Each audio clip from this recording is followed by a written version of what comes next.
रही है। चंदन पासवान के राष्ट्रीय अनाज मानव पुरस्कार 78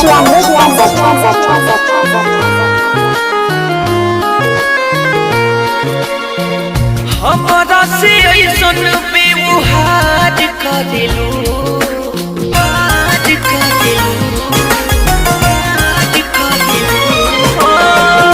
हमारा से ऐसन व्यवहार करेलू बोला बोला जान बोला बोला जान बोला बोला जान केकरा से प्यार करेलू बोला बोला जान केकरा से प्यार करेलू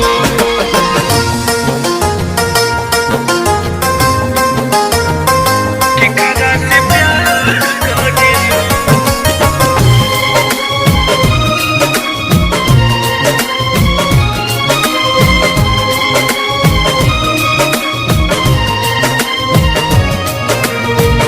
ऐसे देखी करेलू इग्नोर हो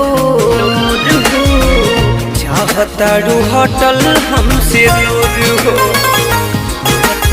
होटल हमसे दूर ऐसे देखी करेलू इग्नोर हो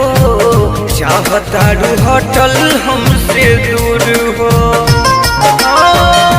हमारा से ऐसन काहे याद करेलू हमारा से ऐसन काहे यार करेलू बोला बोला जान केकरा से प्यार करेलू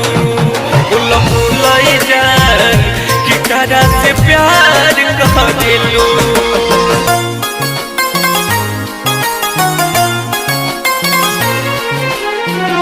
केकरा से प्यार करेलू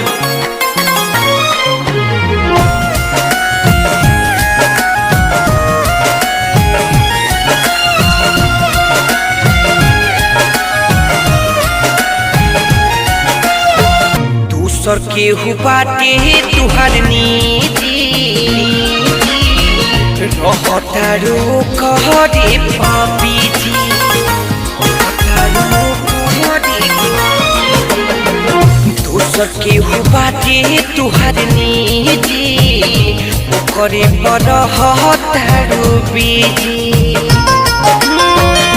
हमारा से धोखा बरियार करेलू हमारा से धोखा बरियार करेलू बोला बोला जान केकरा से प्यार करेलू बोला बोला जान केकरा से प्यार करेलू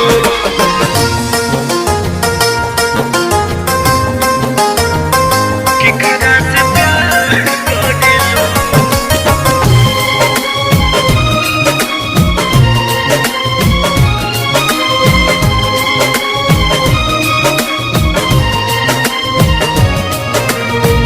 कभी पुल नहीं खन का पसंद हो हमारा से कही तो ना धन हो हमारा से कही तो ना कहरा के नहीं खन का पसंद हो कही दो ना हमारा से धन हो रोता के दिल निसहार करेलू रोता के दिल निसहार करेलू बोला बोला जान केकरा से प्यार करेलू बोला बोला जान केकरा से प्यार करेलू हमारा से ऐसन व्यवहार करेलू बोला बोला जान बोला बोला जान बोला बोला जान केकरा से प्यार करेलू बोला बोला जान केकरा से प्यार